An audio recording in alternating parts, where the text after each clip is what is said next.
a lot of it's just it's just uncomfortable and it's different and you don't know what to do without it.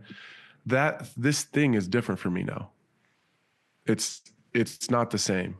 The whole process feels different. And it's not even just fight. My everyday life is different with him gone. So retiring now is easy because I'm leaving something that doesn't feel normal anyways.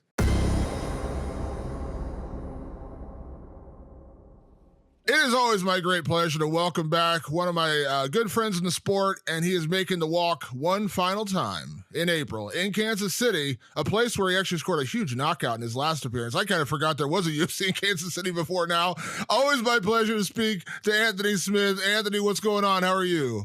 I'm good, man. I'm just here hanging out in, rainy and dreary Omaha.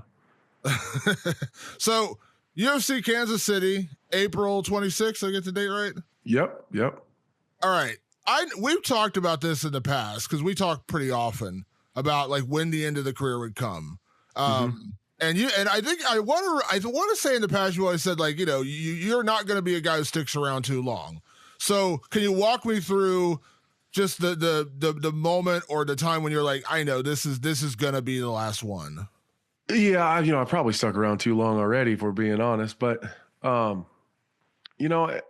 always, probably since, I don't know, since the second Span fight. Excuse me.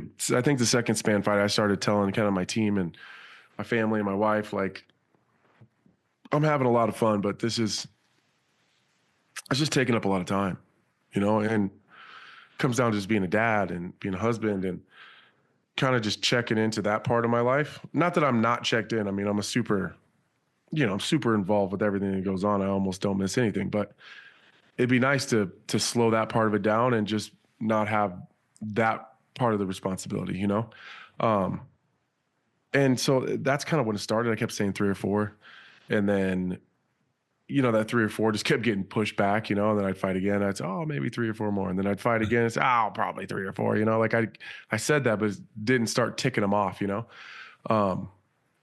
then it just got rough, it got rough. It just started to feel like the ups and downs weren't worth it anymore. I love the fight part of it. There's nothing that I enjoy doing more than walking into the octagon and fighting. It's everything that surrounds it that I'm not as willing to do anymore. And I love training. I love my partners. I love my teammates. I love that whole part of it. The media and the travel and the being away from my family and living in hotel rooms and Airbnbs. I'm just not as willing to do that anymore. And then Scotty dying. Once Scotty died, it made it really easy. Can I ask, not to dwell on that subject too much, I remember years ago, Jake Shields, I met Jake going back many, many years ago. I was at like the Rumble in the Rock tournament in Hawaii when he fought back in that day, like in 2006. And I met his dad at that point. And his dad, Jack Shields, nicest guy in the world. If I remember correctly, it's been a while, but I remember he was like an old school hippie from California. He was the nicest guy in the world. He was always in Jake's corner. And I don't even know that he was a martial arts guy. He was just his dad. And he always had his dad in his corner. And I remember his dad passed away right before he fought Jake Ellenberger. And I remember texting Jake, being like, man, I'm so sorry to hear about your dad. Dude, like, let me know if you need anything. And he's like, dude, let's do an interview. And I was like, what are you talking about? Like, you're not fighting, right? And he's like, no, I'm still going to fight. And I was like, what? And he did. And it obviously didn't go his way. And it wasn't until afterwards when he's like, yeah, I shouldn't have done it. Like, I shouldn't. I wanted to go in there, and I thought my dad would want me to be there. And I did it. And it was just a bad move. And he admitted he's a bad move. You don't live with regret. Hindsight's 20/20. You know all the sayings. Looking back now, is there any party that's like, yeah, I probably shouldn't have fought that fight in December? Is there any party that says that, or do you not even allow that to go into your head? No, I don't think like that. I think I needed that for my own healing. I think I needed to walk that path and walk that road and just get by it. I think whether I fought then or a year later, it was going to be the same. Yeah, no, I don't regret it. And honestly, that I felt way better the next day. Not great. Like there's no real healing or getting past it, but I carried it better the next day. And I don't know what, like I said, like I keep saying, maybe I'm a fucking psychopath, but I carry it better since I got out of that octagon. Like whatever I needed to exercise or whatever I needed to get out or beat out of me, it worked to some degree. But like when you leave something or you quit something or you move on to something else, a lot of it's just uncomfortable and it's different and you don't know what to do without it. This thing is different for me now. It's not the same. The whole process feels different. And it's not even just fight. My everyday life is different with him gone. So retiring now is easy because I'm leaving something that doesn't feel normal anyways. Yeah. If that makes any sense. It's not like it doesn't feel like I'm leaving something that I've had and been holding on to for a really long time because that thing's already gone. So now I'm just leaving something that's new anyways. What was because I know I assume you have a pretty good relationship with the UFC, of course, doing analyst work and working with them pretty closely. What was the reaction? I don't know who you talked to, it was Hunter or Sean or Mick, whoever. What was the initial reaction when you said, "Hey, I want to do one more," and then that's it? It was a good conversation. Me and Hunter had a long talk, kind of just about life. I know that the UFC does catch a lot of shit and, you don't read the good articles, you read a lot of the bad. And they were really, really supportive and talked to me just about how I felt and about life and what we were going to do moving forward and what I wanted that to look like. And, we came to the agreement that I definitely wanted one more, really, because I just didn't want to go out like I did the last one. And I'm not even saying that I'm, I need a guaranteed win or I just wanted more favorable circumstances. And I wanted to know, I wanted to do it on my own terms. And they were super open and willing to make that happen and were able to get me close to home. And so, yeah, it was a great conversation. It's funny because I think generally speaking, the UFC matchmakers do a really good job. I think they do a tremendous job making the fights we want to see and things like that. But I will say if there's one slight argument against some of the matchups, I think the one that I would argue recently is the run that Jose Aldo's been on since he came back. I'm like, it's not that I dislike the fights he's getting. It's more like I like Amin Zahabi. I think Amin Zahabi's a good dude, but I'm like, Aldo? I was like, man, Aldo should have been fighting Dominic Cruz or, we want to see the legendary fights. The matchmaking has been a little bizarre. When I heard Zhang Mingyang, I was like, okay, I guess. I was like, I kind of remembered who he was, but I also didn't. But let me ask, so just to clarify this question, was this more about the timing and the location? Because you get to fight in Kansas City, which is close to home, and the opponent didn't matter as much? Because I was looking through the division. Come on, bro. The opponent never matters. I know, but I'm just the opponent never matters. For the last one, I was like, man, it would be kind of cool to see. I had the same conversation. I had the same conversation with Mick Maynard in Anaheim when I got the name. I was a little bit taken aback, not because I care about who it is or I give a shit about his style or whatever. I just didn't know who he was. I'd never even heard his name before, so I was like, who? So I looked him up a little bit, and so then I went down to the floor during the event, during kind of one of the breaks in between fights, and just said, why this guy? He gave me a super thoughtful explanation. I said, okay, yeah, whatever. If that's what you want. But you also got to remember, again, because I work for the UFC, I'm going to get the UFC shill talk all the time or the conversation. People are going to say, oh, you're sticking up for your bosses. I'm not. I'm a critical thinker. You got to think about the economics of these situations. Jose Aldo is paid handsomely. You have to get your return in some way. He's going to draw anyways. Right? People are going to tune in to watch Jose Aldo fight. And how long is he going to be around? Nobody knows. The next one could always be the last one, and he could just dip off and you never see him again. So you have to try to get a return on your investment as quickly as possible. How do you do that? You invest in the young guys. He's going to draw. If he puts together a string of wins, he's gonna fight for a title. He's only ever a couple away from a title shot. So that's his side of it is established. If you put him in there with other guys that are also established, you're not really investing in anything. You're just throwing money at something that people want to watch, and then nothing comes from it later. People are already going to watch Dominic Cruz fight. They're already going to watch Jose Aldo fight. What they need to do is continue to build these guys that are going to be here when those guys are gone. It's the same thing with my opponent. I'm paid really well. You can pay me to fight Paul Craig, who's probably paid decent. And if you're going to watch Paul Craig, you're going to watch him. You're not going to all of a sudden watch him because he's fighting me. There's no difference. You're already a fan of him probably if you're going to watch. So, and if you're not, you already know that you're not a fan of him because he's been around long enough. So of course if you're gonna pay me anyways and I'm leaving, you might as well throw in a young guy and give him an opportunity to grow himself and invest in him. I get it. You don't have to like it, but at the end of the day, this is a business. Yeah. You've been around the sport long enough. Don't disagree with me. No, I don't. It's not. Sold me there, Damon. No, sold me there. It's just, again, well, here's the other thing. I asked that question, but I also looked through light heavyweight, and it's like, I don't know that I would have had a better matchup in mind. Like, I was thinking, like, Ion Cutelaba, who just had a big fight and a big win. Alonzo Minifield, who's right. I think he's right next to you in the rankings. Mm-hmm. That's all I was thinking. Just like a name, you know what I mean? A guy. Yeah, I get it. I thought the same. And it's not a knock on Zhang Mingyang. I'm not knocking the guy. It's just like, but also the timing of this is Kansas City. And for people who don't know, I know it's a very special era for you. Unfortunately, you're a Chiefs fan. So, I mean, I know it's like, there is that factor too, right? Like, for sure. I know obviously I do my podcast with Matt Brown. When Matt Brown has a chance to headline in Ohio, where he's from, it doesn't matter. He's like, I'm in Ohio, I'm home. I don't care. Give me anybody. I'm getting a headline to show at home, or I'm getting a fight at home. Mm-hmm. I'm sure there's an element of that, like Zhang Mingyang, whatever, but you're getting to fight in Kansas City for your final fight. That is, outside of doing it in Omaha, that's probably about the most special area you can do it in. It's the second best option. That's the next best thing. And I think there's some truth to the young eat the old, or at least get the opportunity. And I can't be mad about that because I did the same thing.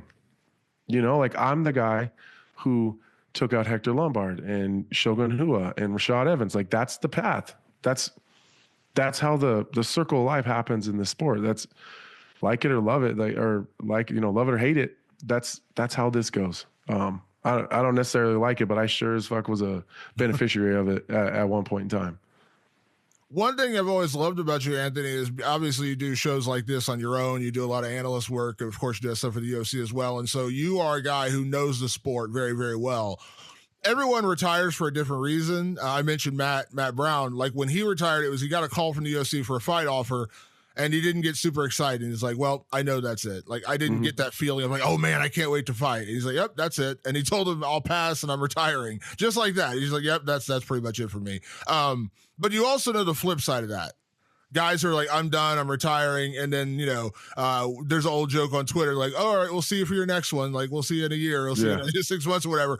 How resolved are you in this decision? Because I think, like, Jim Miller's a guy I talked to. Like, Jim Miller's like, when I retire, you will not see me again. Like, I'm not gonna be a guy who's gonna just, you know what, I'll come back in 6 months or a year. You don't strike me as a guy who's gonna, a year from now be like, let me just do one more. But how resolved is this decision? Yeah, it's final. It's really just because it's not about fighting itself. It's about, like I said, it's about everything that surrounds it that I'm just not as willing to do anymore. And my kids deserve it. My children deserve to just not have this thing all the time, and just not have me constantly waiting on the next big thing. And just really checking into them. And you have to structure your life a certain way when you live this life. And I'm ready to just not do that anymore, and ready just to be as close to a normal human as I possibly can. Now, I'm not saying that if there was like an Anderson Silva Chael Sonnen boxing match and, nowhere Brazil that popped up in some years or something, that I wouldn't be willing to do that. But in terms of like fighting for a living and this being my full-time gig, no, not anymore. I'm done. What do you make of, I'm not trying to take shots at them. I mean, I guess it sounds like I am, but what do you make of a promotion like GFL kind of hopping in, doing what they're doing? And we see a lot of these guys who are fighting over there, and you're kind of like, I don't know that they should be fighting. Like, I got like Shogun. Shogun's a legend. Shogun's one of the all-time greatest fighters in the history of the sport. When he lost to Ihor Potieria, I was like, yeah, it's time. Like, I don't really want to see him take punches anymore. Like, he's done it, man. He's done it all. When they announced he signed and he's fired, and I'm not I know the list goes on, like, Tony Ferguson still fighting. There's a long list. I'm kind of like, man, I don't know that I want to see that, because it seems like diminishing returns for a lot of these guys. But also, I understand it's hard to walk away. It is really, really hard to walk away from something you love so much. But what do you make of, like, I don't know what you even call that, because that's like 98% of that new promotion is like guys who retired from the UFC like 5 years ago. Yeah, it's weird, and I'm not totally sold on it yet. I mean, they've yet to hold an event, so I don't know anything really about the promotion other than the fighters that they have signed. From what I hear, just through the fighter grapevine, they're paying crazy money. So I don't suspect it's going to be around that long. That old model has been tried over and over and over again, and it doesn't work. So I don't know what they would, excuse me, I don't know what they would be doing that's different from what everyone else has done other than throw big money at old aging fighters. Again, but I get what the guys are doing. I mean, I would take big old fat checks like that too, especially if you're just sitting around. If you're not doing nothing and you're just training, because most guys, still continue to train. They stay in the gym. They still hang out with their teammates and partners and stuff. So I suspect that they're all in decent shape. There is a few though that I don't like. The Shogun one being one. And actually, I don't dislike the Tony one that much. You kind of look at the run that Tony was on, even the skid that he's been on. It's not like they're a bunch of bums that he's losing to. They're good fighters and competitive guys still. But I think I like it more for Tony because I don't know what Tony would do. What would Tony Ferguson do if you take this from him? I just don't. I don't know. I'm almost afraid. I'm afraid for Tony if he didn't have this outlet. And I love Tony Ferguson. So if this is what he wants, Tony Ferguson is one of those guys you kind of just give him what he wants. Shogun bothers me though. It's a lot of miles. It's a lot of wars. He doesn't always look like he wants to be there. There's never a question whether Tony Ferguson wants to be in there or not. The last couple Shogun appearances didn't seem like he wanted to be there. And like part of the gig when you do this, this, like you place an opinion. People ask you, like, when Henry Cejudo had that fight with Song Yadong, everyone's immediately like, should Henry retire? And I'm like, I've never been a big proponent of telling guys they should retire. I can say, man, I don't want to see you take more damage. The only time I could remember very vehemently saying I want a guy to retire was Ken Shamrock like a decade ago. And I was like, dude, I love Ken, nice guy, but you should not be taking punches anymore. Like, it's just not, it's diminishing returns and things like that. So I don't want to tell anyone not to go out there and earn money and make a paycheck. And I think you're right. Like, I don't think Tony's the best. I mentioned Tony's is one of the biggest names, of course. I feel more about the Shogun. There's a couple other guys like that signed after they did. I think Verdum, another one. Like, he just did the thing with the antitrust lawsuit saying he's got like permanent brain damage. I'm like, dude, like, and then people sign him. And it doesn't look good for the GFL. They're like, oh, we signed Fabricio Verdum. I'm like, didn't you just read? The guy just said like he's got like brain damage. What are you doing? Yeah, like I know you're going to pay him like $500,000 or whatever, but is that really worth it? Yeah, it doesn't feel like it. Doesn't seem like it at all. Yeah, it's weird, man. And I'm not sold on them being around very long, so I don't know how much it actually matters. Yeah. Like, but there were some guys that popped up that I was really shocked. Like, where'd you guys get Gustafsson? Like, how'd you guys figure that out? Like, I thought he was just hiding away in Stockholm, living his best life with his beautiful family and being the king of Sweden, but. They drug him out too. Yeah. They must be big checks. From what I hear, they're big. But if you can drag guys like Alexander Gustafsson out, they got to be swinging big hammers. I'll say this, and I'm sure people criticize me saying this. They're offering big checks. I don't know that anyone's cashed anything yet. Let me just. I don't think anyone's cashed anything. No one's got one yet. Yeah, no one's got one. Yeah, it's one thing to put it on paper and say we're going to pay you a lot of money. It's a different thing when they actually have to pay you a lot of money. For sure. For sure. I've always been curious about this because I remember when Daniel Cormier retired, and he had told me like, you'll never, when you're a fighter, and again, it's different for everybody. He's like, you'll never get that feeling again of what it's like to walk out to the cage and get ready for a fight. But he's like, he did enjoy that he's still around the sport. Like, he still gets to call fights. Obviously, he does his podcast, all the things he does. And he's like, that, I still love being around the sport, but there's nothing that can replace that feeling of walking to the octagon. Now, you're a guy who has been arguably setting yourself up for this for years, doing podcasts, doing analyst work, things like that. You have a plan B once fighting's done, which sadly you mentioned Tony. I'm not trying to take a knock on Tony. Like, I don't know that Tony has a plan B. Like, I don't know. As you said, what does Tony have you take this away from him? Does it make it easier or harder? Like, because some guys, like, there are some guys who retire and you just never hear from them again. They're like, I want to get away from the sport. I don't want to be around it. It's too hard for me to be around it. Which side of the fence do you fall on? Is it easier because you're like, nothing could replace that feeling of the walk, but you are still going to be a very present part of the you are going to be a very present part of the sport. Yeah, that helps a lot. That I'm not really going anywhere. The only difference is I'm not going to be making the walk, but nothing else really changes. Like I won't be traveling as much to go train, but I will still take trips and go train and go do jujitsu and chase some of those guys that I really wanted to just learn from.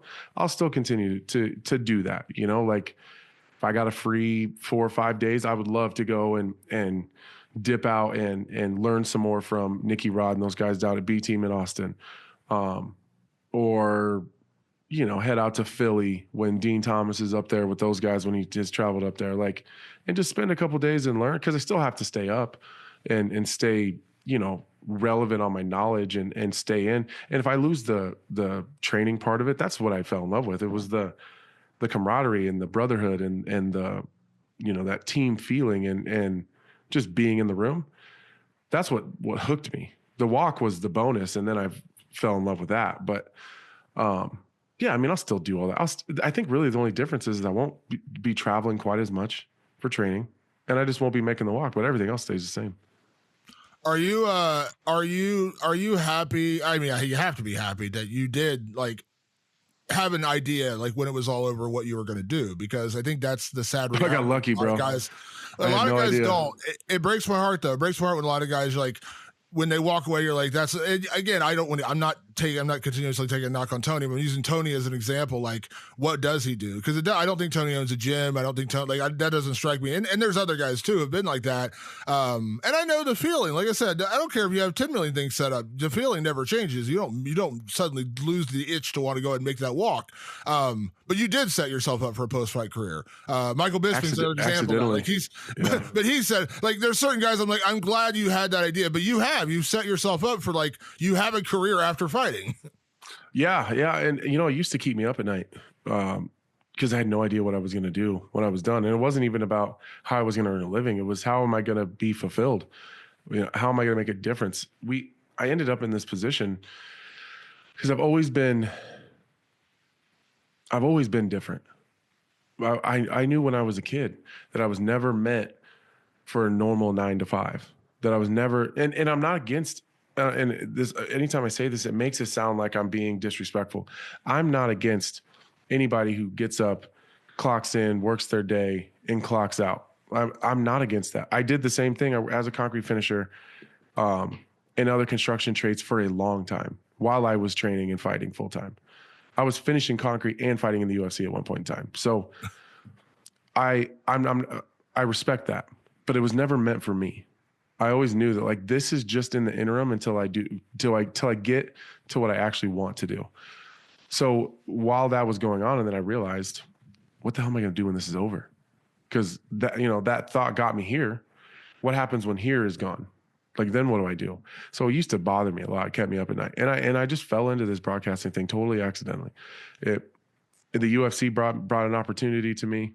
I had a lot of help at the very beginning in terms of just opportunity. Dan Hardy helped me a lot.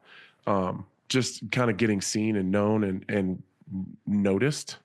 And then that led into the Sirius XM radio show. Again, credit to Dan Hardy, who brought me on as like a monthly guest. The Tuesday after pay-per-views to just talk follow. I had no broadcasting gigs. I had no jobs. I had no podcasts. I had nothing. It's just Dan enjoyed having conversations with me and gave me an opportunity. And then he left Sirius XM and they offered me the job because I was already familiar and, you know, I apparently was doing an okay job at my monthly spot that I had. And that it kind of just took off and snowballed from there. The UFC seen some of the little bit of side stuff I was doing and gave me a one-shot opportunity. No training, no build up, no audition, no nothing. Just a dry run on live TV. And then Michael Bisping saved my ass in that gig. He gave me a crash course in desk work and broadcasting. It was when we were at Fox. And he really made me feel comfortable and helped me out a lot on that first show and covered me. He carried me in a lot of situations. He really saved me. And that kind of led into, and then that's the beginning. And now we are where we are now, but that's how it happened. I had no intention of, I liked Dan Hardy a lot, and I was a big fan of him and his fighting career. And so when he asked me to come on and chit chat, I did, just because it was Dan Hardy and he asked. I didn't really know what was going to come of it. Dan Hardy wanted to talk, so I was going to listen. And Dan, I love Dan because Dan's one of the best minds in the sport and, sure. And one of the best analysts in the sport. And you mentioned Bisping. Can I ask, I'm not trying to stir anything. How are you in Bisping? You guys good? Yeah, we're good. Yeah.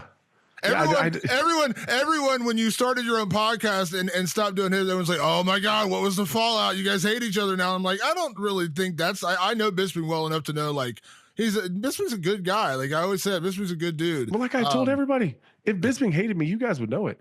When's he ever minced words? Like, it's just, there's things that happened that neither one of us has talked about in the background that have nothing to do with conflict or anything like that. Bisping and I are good.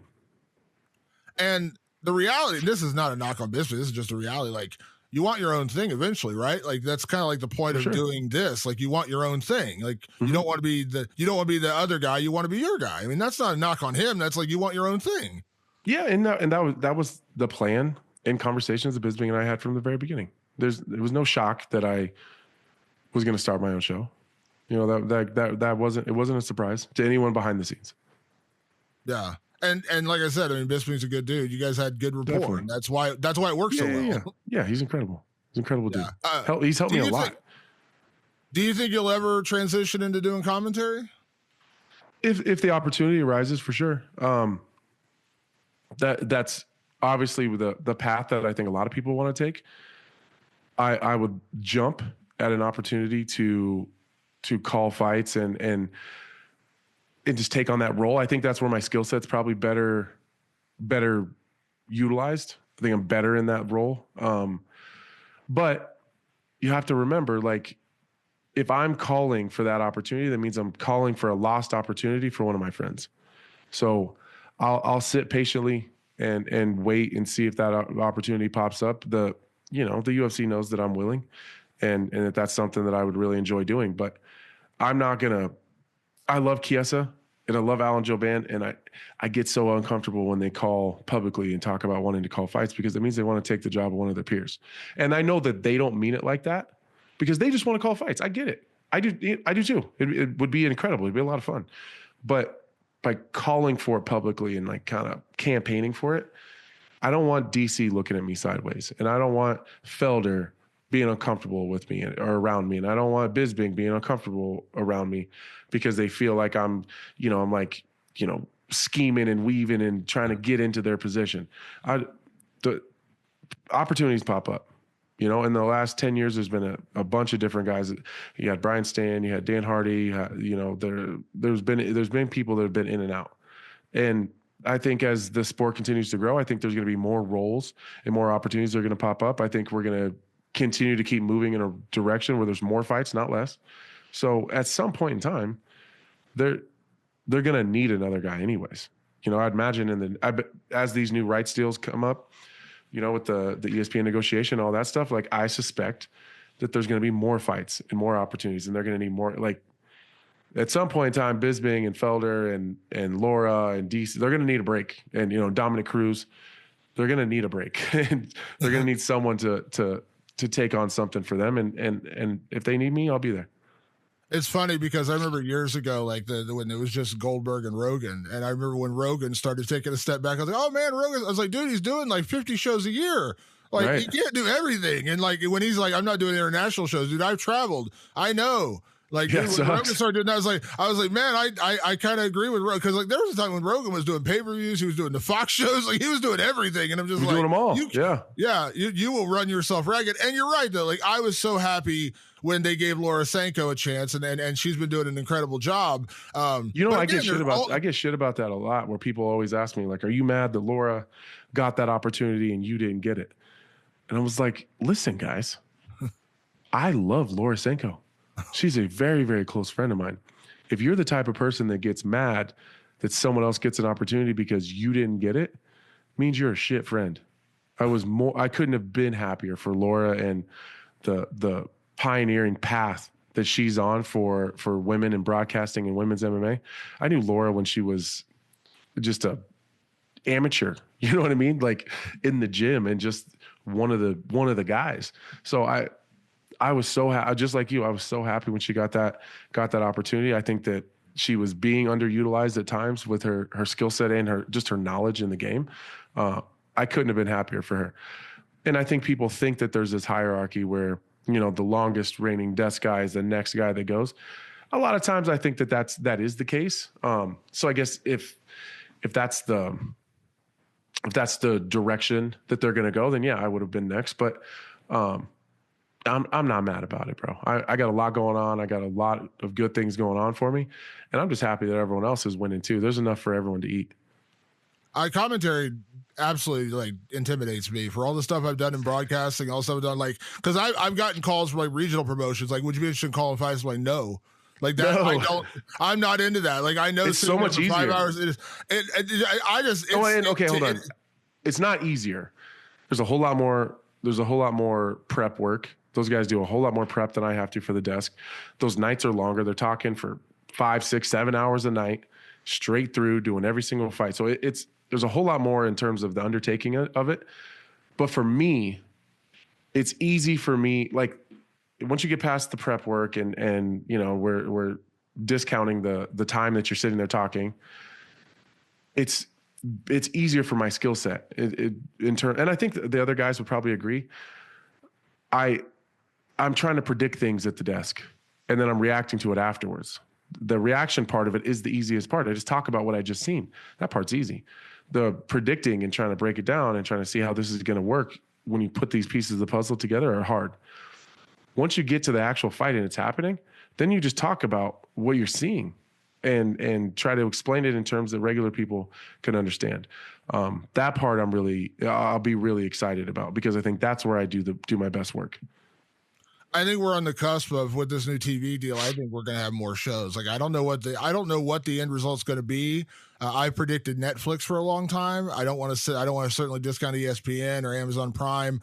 But I think the end road is going to be more shows, not less shows. And because I think, like, when you hear the guys from Netflix, they're like, the reason why we're not really into football is because there's an off season. They're saying that very poignantly. I'm like, well, there is no offseason in the UFC. It sounds like you're using a Dana White talking point. Yeah, but I think there's going to be more opportunities, not less. Like, we didn't have the Contender Series 5 years ago or 6 years ago. Like, we didn't have that. That's where Laura started doing stuff on there. Paul Felder started doing stuff on there. So the opportunities, and I agree. Like, when you say that, like, I want to do commentary. Well, what about Paul Felder? Or what about Michael Bisping? So yeah, you're right. Yeah, but what about Dominic Cruz? I think the opportunities will be there because I think we're going to get more shows, not less shows, with this new TV deal. Dude, totally agree. And that's kind of what I'm waiting on is, you know, when more opportunities that aren't already filled by someone else pop up and they need someone else, then I hope that maybe I'll be a person that's considered. And that's kind of just how I look at it. I just keep doing what I'm doing, keep rocking these desk shows. And I have a lot of fun working the desk. I have a blast doing that. So April 26th, Kansas City. And then after that, you and Rampage Boxing. Is that what you said? Yeah. Man, he was mad at me, wasn't he? Dude, I don't like, it's so funny. Like, part of your job is to place an opinion on this stuff. That's what, like, and it's so my funny only job. That's 100% my job. And it's funny because I know TJ a little bit. We used to be kind of friendly back in the day. When I used to do my old show, I do an Ultimate Fighter correspondent every season. I'd have a guy on the show every week to like talk about the episodes. And TJ was my guy during that time. Like, he came on the show. I had him on every week, not knowing the results of the show, by the way. Like, I had no idea if he won the show, didn't win the show. Like, I just had him on. And we had I haven't talked to TJ in probably 5 years, at least that. But like, it's like the points you raise about TJ, you're not lying. You're not making stuff up. No, yeah, that could be a sore subject. I get it. Like, it's a sore subject when that's but not for me. Yeah, but it's like sore for me. Yeah, it's not like you're making stuff. It's like you're like lying about, like, I heard stuff about his wife and he's no. You're just like, well, and again, I don't want to fire back up this TJ thing. I said what I had to say, but I see what people are saying. Like, well, you didn't say that about John Jones and you didn't say that about Anderson Silva. Like, I would if they were talking shit to me. I absolutely would. I'm not the guy. I'm not the one that's going out here just attacking people when they haven't done anything to me. Like that's the difference. It's if he'd have never said anything about me, I would have never said anything about him. And I have held the same opinion on him the whole time. I just had no reason to voice it. You know, he's the one who came at me. I didn't come to him. And you're just not allowed to talk about me when you fail drug tests. I agree. You had a better career than I did. You were more successful. You probably made more money. You won a world championship and I didn't.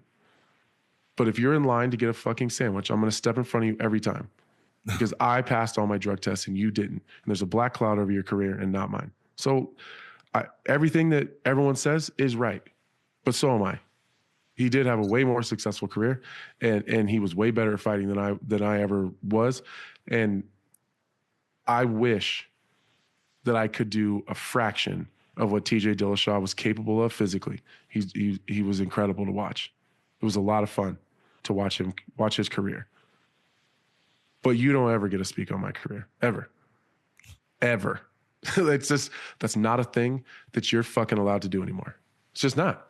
And that's your fault. That's not mine. If you're angry about anything I say, then that's when you need to look inward and say, he's right. I fucked that up and I have to own it. And that is what it is.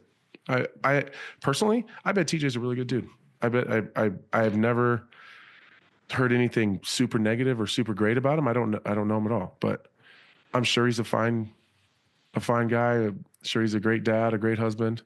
You know, I'm not saying anything about him personally and who he is as a man. You talked about mine. I talked about yours. I think we're even. When you get in these analyst gigs, man, it's like damned if you do, damned if you don't. Like that's the nature of the beast, right? Like, it is. It's so funny when people go, well, look at you just sitting there talking about everyone's careers. Yeah, that's my job. I don't know what you want me to do. People, they just get they get confused, like with UFC fighter Anthony Smith and ESPN and UFC analyst Anthony Smith. Like those two people aren't the same. Like when I'm speaking about fighters, we're not talking about me. If I say that guy can't compete with that guy striking, it's not because I'm saying I can. I'm just saying he can't. Like we're not talking about me. We're talking about him. Yeah, it's funny. Like I know when like the Sean Strickland thing came up a couple of weeks ago, I was like, "Wow, Dean Thomas really went out." Like Dean Thomas is giving his opinion. Dean Thomas is paid to give his opinion. What do you want him to do? Because if you didn't give your opinion, you want him to lie to you?